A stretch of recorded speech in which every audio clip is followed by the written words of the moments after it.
Welcome to How Preschool Teachers Do It. I'm Cynthia. I'm Allison. And we have a combined 55 years of experience working with children, families, and experts in early education. We are not random influencers. No, we are not. Whether you are new or have been our podcast peeps since 2018, we are thrilled you found us. Hi, preschool peeps. Welcome back. Hi, peeps. So you may notice if you're on YouTube that I did something that I said that I was going to do with my name. And you'll see that on YouTube it says Cynthia, not Cindy. Yes, because we talked about this last time. We talked about it. I don't know if it was last time or last episode or within the last four episodes. How about that? Yeah. Within the last 4 episodes, we talked about the fact that I always wanted my name to be Cynthia. It was legally Cindy, working on changing that. And so slowly but surely I've been seeping Cynthia into my life because it's who I always wanted to be. Yeah. And right? You should be able to be who you want to be. Right. I wanted to be able to make that choice. Yes. So I'm setting it up so that I can decide. You'll notice, though, in the title of the episodes, I'm keeping Cindy. It really doesn't, I have discovered it doesn't matter to me what other people call me. I want the option. And I wanted you to all to still be able to Google us easily. Yes. How about that? Yes. So Allison is kind of giggling because my cat is sniffing her arm. Is biting my shirt. She loves you. She loves you. The shirt. So but, sorry if I made a face. There you go. That's not what we're here for. I still love you, Tonks. Yeah, okay. She's still great. She likes my shirt, though. She does. She likes your shirt. So we're not here to talk about that, though. No. We are here to shout out some places that listen to or watch this podcast. Yes. And we're here today to talk about things that are not actually milestones, but people treat it like they are. Yes. So we're going to go ahead and do that. Allison, go ahead and shout it out. Today we are shouting out the country of Taiwan. So hello, everybody there. Thank you for listening. Yes, and we are also shouting out Austin, Texas. I have been to Austin, Texas. It is really warm there. Lovely there, though. Lovely. Like a great place to visit. Yeah. Lots of really good sightseeing, too. So, yeah. So, hi, Austin. I've been there. Hi, I see you. Been there, seen you. And if anyone who's listening thinks to themselves ever, like, is Austin a good place to visit? Yeah, it is. Yeah. You know, it's warm. It's definitely warm. It's definitely warm. But it's a good place to visit. You can go and visit Austin. We are here today, though, to talk about the things that we treat like they are milestones, but they are not developmental milestones. If you want to know developmental milestones, what are the developmental milestones for children, you go to a resource like the CDC. Yep. They have lists of milestones. Yeah. For early childhood, you can check out what NACI says, the National Association for the Education of Young Children.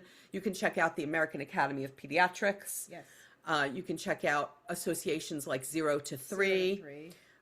Lots of places where we can check for actual milestones. But there are things that are treated like milestones by families and by early educators as if they were, but they are not. Nowhere does it say, for example, that we need children to know the sounds every animal makes by a certain age.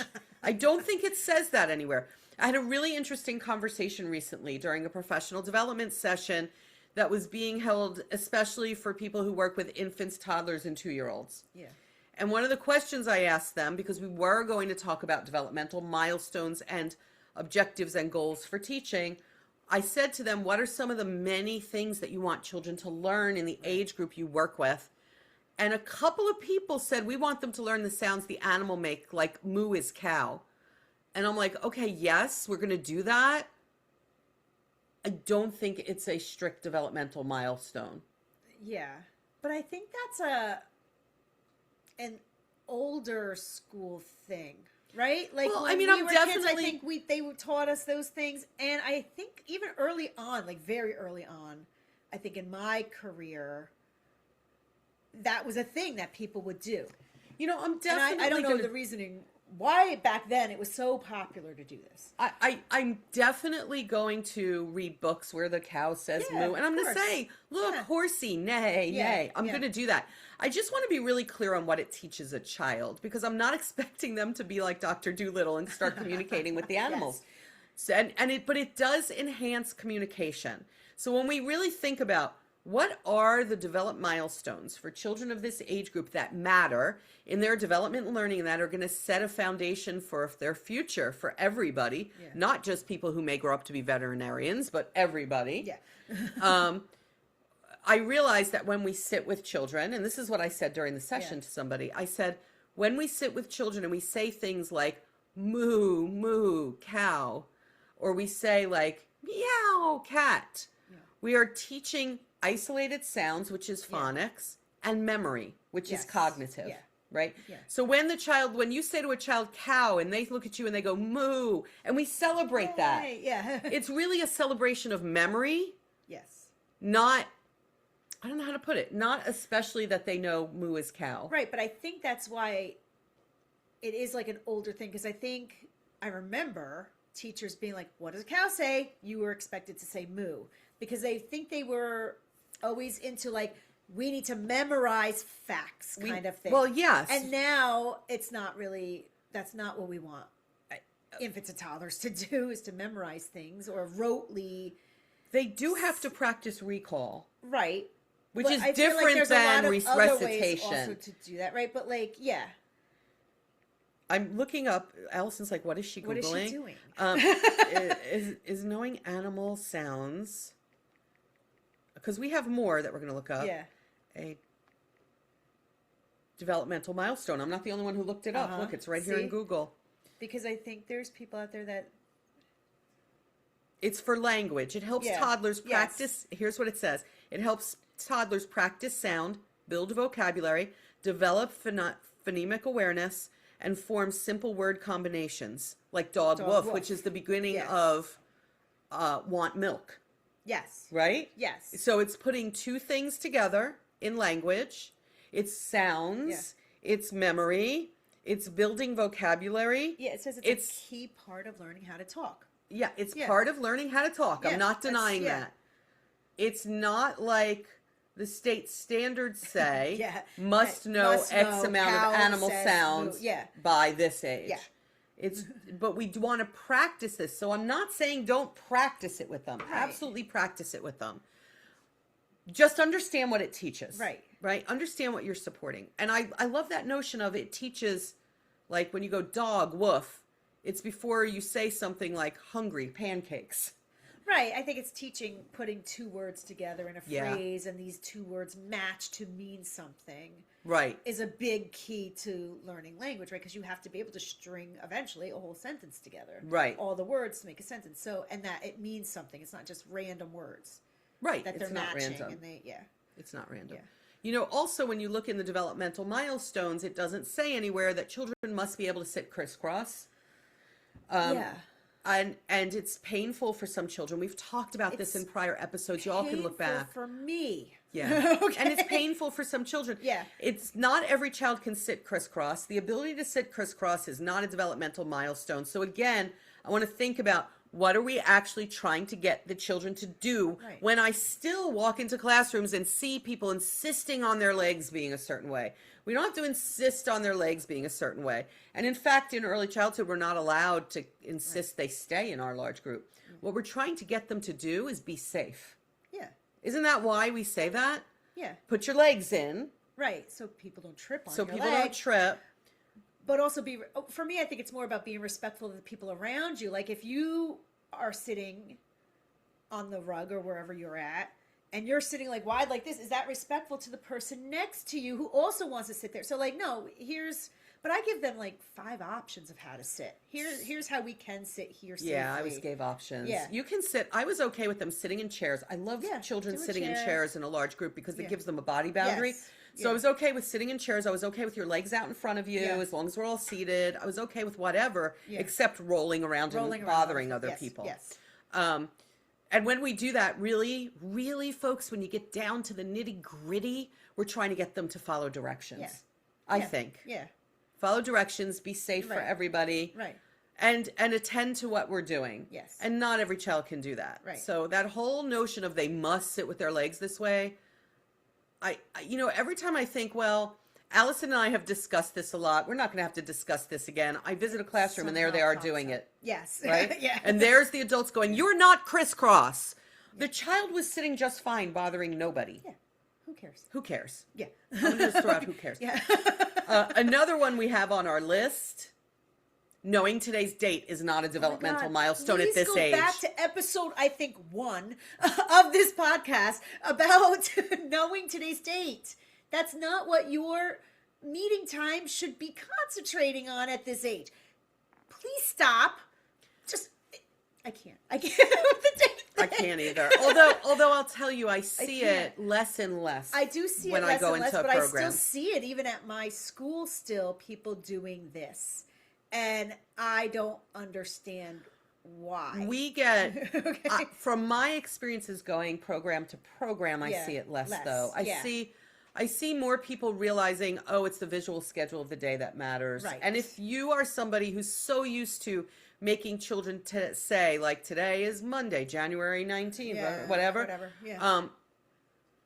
Just know that if you let go of that and you do the visual schedule instead, it's fine. Yeah. It's not a developmental milestone. Yeah. Actually, Also, we're gonna go back to the Google. She's going back to Google. I'm going back to the Google. Also, go ahead, Allison.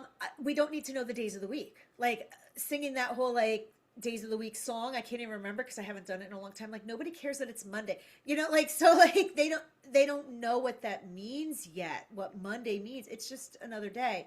I used to do different things. Not like today is Friday. I'd be like, hey, today's sharing day. You know, and put that sometimes on the schedule of like, hey, but on my daily schedule, like it is sharing day. What are you looking up? I'm looking up a developmental milestone. Because I think that we talked about the calendar. I thought we talked about this in episode like 1 or 2. I think it doesn't become a milestone until they're like second grade. 7 or 8. 7 or 8. I believe They it's don't 7 or start 8. understanding the time, or like yesterday, today, tomorrow. They don't understand what that means until like 2nd or 3rd grade. I have to tell you, Right? when I looked up, is knowing today's date of developmental milestone, and Allison can tell you, the only thing I'm getting are lists of developmental milestones, sort of saying, Google is saying to me, no, it's not. here are the lists Yeah. of actual Yeah. milestones. It's basically saying, Basically, it's saying, why are you asking this? why are you asking this? What is wrong with you? Yeah, it's, Wait, go back to that one up there. Wait. with this one, What's this one? it says, which of the following are examples of developmental milestones? Sitting independently, taking first steps, and saying first words. Okay, but you do notice that it says sitting independently. It doesn't say sitting independently as crisscross. Right. Okay. No, it doesn't. But even like this whole knowing today's date isn't coming up anywhere. Because Nowhere. it Nothing. doesn't They don't need to know that at this age. Matter. So I'm getting a whole bunch of things that say like, no, developmental milestones are skills most children can do by a certain age, and that's not one of them. Right, because they don't need to. Why at age 3 do we think that they need to know that today is like January 3rd or whatever it is? Like, why? We don't. We don't. All right. Okay. Next you're lucky, one. You're lucky if I, as an adult, know what today's date is. I mean, seriously, Okay. I don't ever, I don't. you know, whenever I talk about this with people, it's so funny you say that. I have to look at my watch to tell them something about it. I never know I today's don't know date. what the date is. Yeah. Lining up. Nope. Oh, yeah. The ability to line up is not listed by the CDC. Yes. That's true. They can, that's fine. Yeah. And again, we've said it before, they can walk in a blob. I just want to make it really clear. Yeah. It's not like, It's not something it's not like if they don't line up, they're missing a developmental milestone and therefore will not be able to line up when they are 32 years old and at an amusement park. That is not true. Okay. Sitting for a particular time frame is sort of a tricky one That because is a little tricky, I think. it is a little tricky because there are averages for attention span. Right. Right? Right. The average attention span for young children is usually about twice their age. So if they're Yes. 3, the average attention span is 6. If they are 4, the average attention span is 8. Yeah. But that doesn't mean every child can sit that long. It's an Right. average. Yeah. So there's a difference between finding what is average, Right. or how about this? What does the broad population of children do at this age is different than this is a developmental milestone Right. that shows that their development is on track or ahead or behind Right. according to research. Right. That's different than a lot of children do this. Yeah. So, you know, maybe a lot of children in a class are able to line up successfully and you've got some children who cannot. That's okay. It's not a milestone. Yeah. And the last one I think we're going to have time to talk about is one of my favorites to talk about. It's cleaning up. Oh yeah, cleaning up. Listen, I know adults who don't clean up well. True. I might be one of them, True. which is why I might be have people, someone help me with that. She does. Yes. I think cleaning up is hard. Like, because even in my classroom recently, do I want them to help their friends clean up? That would be nice. Oh, hi, baby. Sorry. Was I talking It would be nice. Would be nice. But also, like, I think it's different in a group setting versus home, right? At home, they don't have to necessarily clean up, right? That's their playroom. It's your playroom. So I feel like... I mean, I hope that they're I helping. would hope, but do they have to? No. I often tell people that children who don't like to clean up will grow up to be adults who don't like to clean up, and they're going to know I need to be working in a job where I can either afford someone to clean up, or they're going to find a significant other who likes to clean, because we tend to fill in each other's gaps, right? So I feel like they're going to be fine. Nowhere if you look up the research-based milestones, does it say cleaning up is something crucial for, especially for early learners. Do we want them to learn to take care of things? Yes. Yes. Should a rule be of the classroom? right? Yes. Should a rule be we take care of our things? Yes. But that's going to look different for every child. Right. And that's okay. And if you get those children in the class who just never clean up, here's my advice. Let it be. This should not be an argument. You know you have children who love to clean up. Let those children clean up after them. And then what we teach the child who doesn't like to clean up is go say thank you. We teach them manners. Yeah. Cleaning up is manners, really, when you think about it. Yes.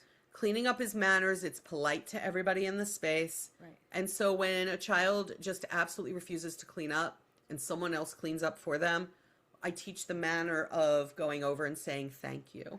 Right. Right. Thank you for I feel doing like that. all of these things that we've talked about today are not really indicators of them Brain development. Right. Yeah. It's something. also like just because they can't line up or clean up or sit crisscross doesn't mean they're not going to be successful in their life. Right. Like it's. So here's the thing to know, folks. If you are raising a child and they're not doing this, you're fine. Yeah. If you're in a classroom and they're not doing this, it's probably part of their innate personality, and that's fine. That's fine. Meet the children where they are. It is never their obligation to meet me where I am. It's my obligation to meet them where they are. Right. So we will leave you on that thought. Yeah. And I was facilitating recently. Someone said, can you say that again? They wanted to write it down for the people who work for them. Yeah. And so I'll say it again. It is not a child's obligation to meet me where I am. It's my obligation ethically to meet them where they are. Yes. So there you go. And we hope that if you can think of other things that people insist on that are not developmental milestones, that you'll send them to us. Yeah. Go to howpreschoolteachersdoit.com and go to our contact form, or find us on Facebook. You can send us a message on there. That. We'll do a part 2. Yeah, we love that. So please do let us know if you think of others, and we will catch you next time on the podcast. Bye, peeps. Bye, peeps.